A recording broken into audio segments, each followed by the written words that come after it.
النقاط الست ست نقاط من اصل 6 مباريات بمعدل نقطة في كل مقابلة. الرجاء فاز في لقاء وحيد. خطيرة، جول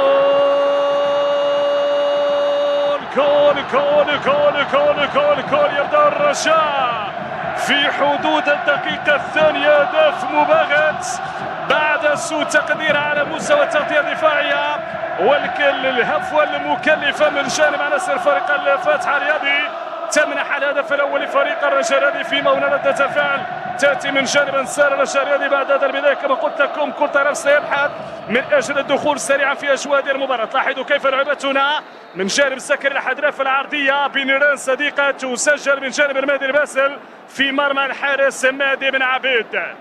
إذن الكابيتان المهدي الباسل بنيران صديقة يتمكن من تسجيل الهدف الأول في مرمى فريقه فريق الفتح الرياضي، وبذلك يمنح الهدية في حدود دقيقة الثانية.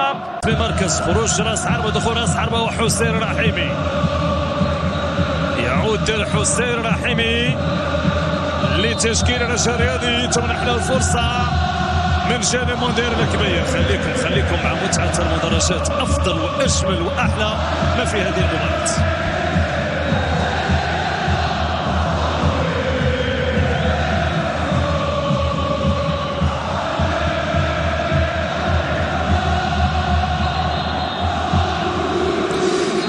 نعود لمعطيات هذه المباراة. فرصة خطيرة من جانب الرجاء الرياضي، من جانب حمزة خابة والابعاد، مشات فتيشة سريدة، تسديدة تمر جانبا على مرمى الحارس مهدي بن عبيد. إذا فرصة لفريق الرجاء الرياضي هنا من جانب حمزة خابة في أول لمسة، محاولة تحضير الكرة لرحيمي، عادة سدد سريدة لكن جانبا.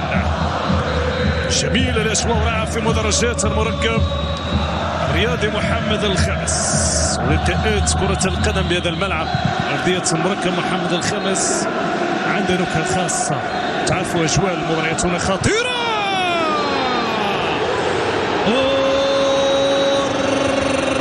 ركلة جزاء يقول حكم المباراة الرحيمي. أول مكاس إذا اصطياد ركلة الجزاء من زريدة يتحصل على ركلة جزاء لفائدة فريق الرجاء الرياضي. كان ذكيا زريدة في اللقطة، كان ذكيا، والحكم سيتأكد من مدى صحة وعدم صحة القرار الذي اتخذه بالإعلان على ركلة جزاء لفائدة فريق الرجاء الرياضي. لاحظوا هذه اللقطة، تدخل من جانب مهدي بن عبيد، هل لمس لاعب بن جديدة ونتابع اللقطة.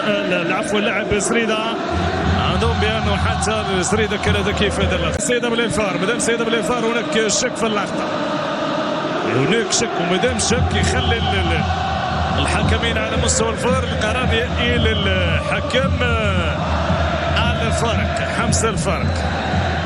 إذا سيتأكد هل كان